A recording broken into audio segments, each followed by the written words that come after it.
Let's begin day 4 of our 100-day creative challenge, where we work through the prompts from Suleika Jaouad's book, The Book of Alchemy, and write both in a journal for our responses as well as an art journal where we paint a painting in response to the prompts. It's totally up to you how you engage in this challenge. If you're listening along, you can just stick to writing responses, or if you want to amp it up creatively and create an art journal along with me, then please do so. If you just want to create an art journal and not write anything, that's a-okay too. The idea here is to take the prompts and incorporate them into a daily practice for yourself that allows you to reflect and put down onto paper what it is that comes up for you in response to both the essays and the responses or the prompts that go with those essays. So for day 4, we are reading Be Slow by Rachel Schwartzman. And this is a short essay just about how overwhelmed we are as a society with time and deadlines and to-dos and pressure and distractions and quick hits, and how we can invite in some practice to slow down in these times of fast-paced everything. So the prompt for today is to set a timer for 5 minutes and actually do nothing. Just stare at the desk or the wall or the notes and write about your thoughts, the questions, and the answers that come up in that moment of slowness and stillness. So what we're going to do is we're going to take a candle flame here. And if you're watching along and you want to really interact with this video, we're going to spend 5 minutes staring here at this flame. We're going to spend 5 minutes together in silence, staring at this flame and just allowing ourselves to think our thoughts, feel our feels, and see where it goes. So let's begin.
So that was 5 minutes of staring into a flame. And flame meditation is actually a practice that's quite old, and people staring into flames and fires.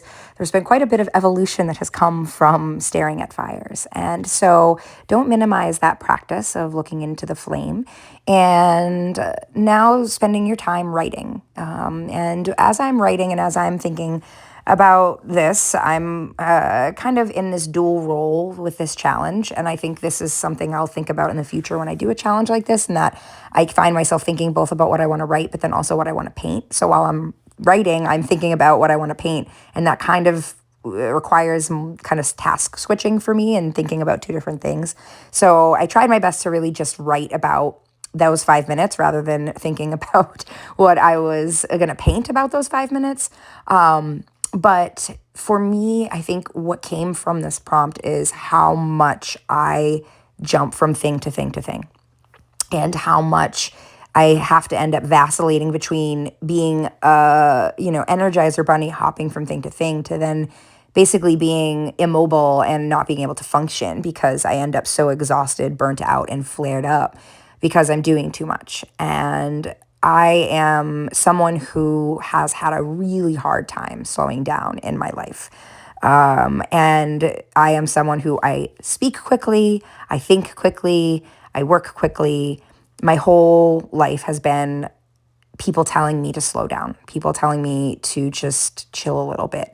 And I've worked really hard to try to do that in a lot of ways. And I have come a long way in being more mindful and aware of how I'm engaging with my world. But the thing that I struggle with is prioritizing and valuing myself within my own world.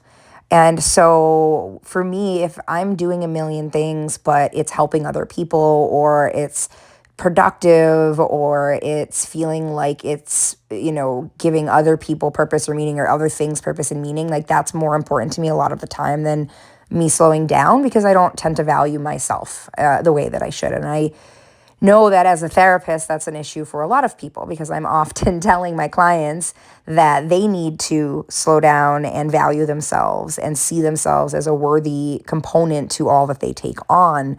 And I'm over here not doing the same thing sometimes, or a lot of the time. So asking yourself in this process, like, how often are you sacrificing yourself for the sake of being productive, for the sake of that dopamine hit, for that feeling of like movement, or of like you're giving value to yourself without realizing that you just have innate value in just existing, that you still have value if all you can do for the day is rot on the couch, or if all you can do for the day is stare at the wall. I have some clients who will judge themselves because they're like, sometimes all I can just do is stare at the wall for an hour. And I ask them, like, well, is there a way that you can incorporate doing that in a non-shaming way? Like, is there a way that you can just allow yourself to stare at the wall for the hour and say, like, maybe this is what I need? And if it's agonizing for that hour, thinking maybe how you can make it more comfortable. And we start to allow in the possibility that we can slow down and still have value, and we still have something to contribute to the world. So if you're like a mom or a dad or a parent, or if you're, a caregiver, or you're somebody who takes on a lot of roles, that sometimes it can feel impossible to just slow down, to take 5 minutes. And so if you noticed, like me, like during those 5 minutes, I couldn't stop thinking about the fact that I had 5 minutes to just sit there. Like, I wanted the 5 minutes to be over so I could paint something, or so that I could write something. Like, I started off right away feeling super hyper aware of the time. But by the end of the 5 minutes, it was like, oh, that was it. That was actually a lot quicker than I thought. And so we actually find that taking those 5 minutes might feel like it's not enough. It might feel like it's too much. It might feel like we don't have time because it's not worth it to bother. It is worth it. And so checking in with your parts when you do this prompt, when you write about this prompt, checking in with if you're shaming yourself because the whole 5 minutes you couldn't focus, checking in with if it was scattered or convoluted, checking in if it was distracting and productive, or checking in if it was just quiet. Like, how did it feel to sit for those 5 minutes? And was there a struggle? And what were the barriers to feeling present? Adding the flame helps reduce the friction. I mean, if it's just a wall, a wall is a lot less interesting. A bare wall, I guess, is a lot less interesting than a flame. A flame has a way of kind of evoking some attention in a natural way for a lot of people, so that helps. But even so, it's likely that your brain wanted to monkey around a bit. It wanted to hop from subject to subject. What subjects did it choose? And for me, it was mostly about how I was going to paint the flame and what the flame looked like. So I allowed myself in this moment to just do what my brain was doing, and it wanted to think about painting. And so I just let it think about painting. And I stopped shaming it for saying, no, you should be present. You should be zen. You should be not thinking about anything productive. You should just allow nothingness to enter your mind. I just said, no, I'm thinking about painting. And so I'm going to think about the flame, what it looks like. And that's going to be what I'm going to paint. I'm just going to paint the flame. I'm not going to complicate this. So I chose to go really simple with this prompt, and I just painted what I looked at. Instead of trying to paint my thoughts, I just painted what my brain was looking at in order to focus the thoughts. And the thoughts just happened to be about the flame.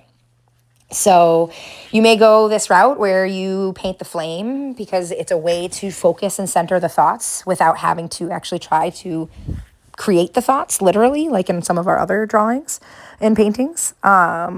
But it has felt like a nice release for me to not have to put the pressure on myself to come up with specific images for all the thoughts that I was having. Because I thought about maybe painting like a clock and like time and like trying to create the concept of time. And then I was like, maybe I'll create something that's meditative and that evokes the idea of like mind, body, presence, and awareness. But then I'm like, I'm going to be here forever.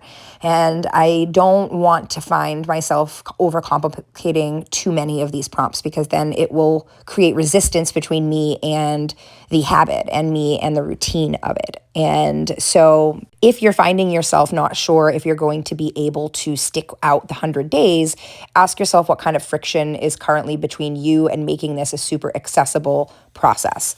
Are you spending too much time on the prompts? Are you choosing an area to do it where there's a lot of distractions? Is the timing not great? Are you setting yourself up by saying you have to paint and draw, or paint and write when really you only need to do one? Just really thinking about how you can make this even just like a micro version of the full challenge is great. And I've been trying to release the pressure to create a video every day. I have stuck with all 4 days in a row so far, but I haven't made a video every day because it does take me about an hour and a half to 2 hours to edit each of these videos. So if I really stick this out for 100 days, it's going to be 100 days of editing. And I am letting myself loosen up on how much I'm editing out all of my sighs and all of my and all of my filming glitches. So you may notice as the challenge goes on that the videos are a little more unedited and raw, and my voiceovers are a little more unedited and raw, but hopefully it's okay, because we're so used to these polished podcasts and these fancy YouTube channels now. And I think it's important that we just keep it real still for a little while. I mean, it would be great if I had the funds to pay somebody to edit these for me. And maybe if this channel eventually gets monetized, I can do that. And I would love to do that, is to pay somebody else to do this and give them some livelihood and some money instead of me stressing about getting the videos in. But anyways, I digress. So I am drawing the flame. I am drawing this interesting candle holder that I have here, and I'm just further kind of allowing that prompt to sit with me about stillness and about how often I bypass opportunities for stillness, how often I don't prioritize that 5 minutes. And I tell my clients constantly, like 5 minutes a day of anything that you want to be doing more often it counts, even if it's a workout, even if it's picking up weights. I've been doing that more recently, where I just go in my room that has the weights and I pick up the weights and I just pick them up. I don't put on a class. I don't come up with a routine. I just pick them up. And then in that moment, I decide what I'm going to do. Okay, I'll lift them. I'll do this. I'll do that for a couple minutes. But at the bare minimum, I pick them up. Then if I've at least picked them up, then I've at least picked up a weight. And if I pick up, my 10-pound weights every single day and put them over my head every single day, that's every single day that I otherwise wouldn't have done that. And that's how we build habits, and that's how we build consistency. And so how is this challenge going for you? How is thinking about this challenge going for you, what's coming up. I've had some great comments and some great feedback from people who are really getting into this, and I love it. I think this book has such a unique approach to helping people get into the practice of journaling. I've seen a lot of people talk about the artist's way and how it can feel a little bit inaccessible in certain elements, and where I feel like this book, the Book of Alchemy, really makes this practice accessible in whatever format or whatever way you choose to approach it. And it has helped me slow down each day. Even with the editing of these videos, it allows me to focus my thoughts, to organize my thoughts, to really reflect back on what I spent, an hour doing when I am actually engaging in the writing and the art. And that in itself can be a meditation and a reflection. And for someone like myself who has struggled with moments of dissociation and disembodiment and not really feeling like I'm in my body, watching videos back of myself can be really cathartic, and it can really help center me back into my body and realize like, oh my goodness, I am like a real person with real thoughts and feelings that matter and that have substance. And when we get into the depths of sadness or grief or loss or trauma, it can be really hard to know what our place is, know if what we're saying or feeling even has any importance to be shared. And this channel and sharing this with you all has been really, really healing for me in a lot of ways. And I've wanted for so many years. I've been on social media and sharing my process on Instagram and Facebook and other places for so many years. More recently, Facebook. Actually, I never really shared on Facebook until recently. And I'm reminded why not, because people are very mean on Facebook. But, and I haven't had a place where I felt like I've really just been able to just be raw and unedited. And I'm trying this out here for the first time, and it's feeling really good. So even if this channel never goes anywhere, for those of you who are here and who have been here and who are following along with what I share, even if it's just through this challenge, like, I want to let you know that it means a lot to this human over here. It means a lot. So as I'm painting, I'm again letting go of the idea of creating anything perfect. I am not trying to impress anybody, but I did have to battle those thoughts while painting this of like, oh, people are going to see this. They might not like it. They might think it's ugly. They might wonder why I think I have the authority to make a whole challenge around this if I'm not really good at it. But that's just goes to show again how much you can appear confident and how long you can do something and still battle with those thoughts of not being good enough. And a few people commented that they didn't think that they would stick it out for every single day. But even if you do this just here and there, whenever you catch a video, like, that's how I filled journals, is by allowing myself to know that I didn't need to journal every single day. You don't need to commit to something every day to make it a habit. It can be a habit that you do weekly. It can be a habit that you do bi-weekly. It can be a habit that you do monthly. And my monthly habits that end up being monthly habits consistently for longer than a month end up being my weekly habits. And my weekly habits probably will end up being my daily habits. Some of them have, not many of them, as we talked about in my video about lunch, but I'm working on it, and I'm learning how to create less resistance between me and the things that I want to do more regularly, and kind of taking down some of those self-limiting beliefs that tell me that I'm not good enough, or that I can't do this, or that, I'm not focused enough. And so I want you to do the same. I want you to just know that even if you show up for your journal or for yourself once, that's once more than you did. So before you did it. So, here, I'm taking salt, here in this part of the video. If you see me sprinkling something on a painting, it is salt. I've been having fun with playing with salt and watercolor. And so I'm sprinkling salt here to try to make that like kind of bokeh-y, ripple-y effect that we kind of see when we're gazing at a flame and kind of taking out the focus a little bit. And so this journal is for fun and for playing. So definitely pull out your tools, pull out your random experimental ideas and try them out through this process. Highly encouraged to play and explore during this. So that's it. If you enjoyed this part of the challenge, day 4, please comment. Please let me know your thoughts. Just know if I don't comment back right away, I have read your comment. I just haven't formulated a response. I try to be as thoughtful as I can with every response. But like I said, I really appreciate you being here. I really appreciate this entire channel and what it's brought me so far, just in terms of connection and validation. So I hope you are having a wonderful time listening, and please feel free to offer any feedback, any thoughts. Just be kind. Definitely not looking for criticism, but always open to dialogue, feedback, and conversation. So thanks again, and happy journaling. I will check back in for day 5.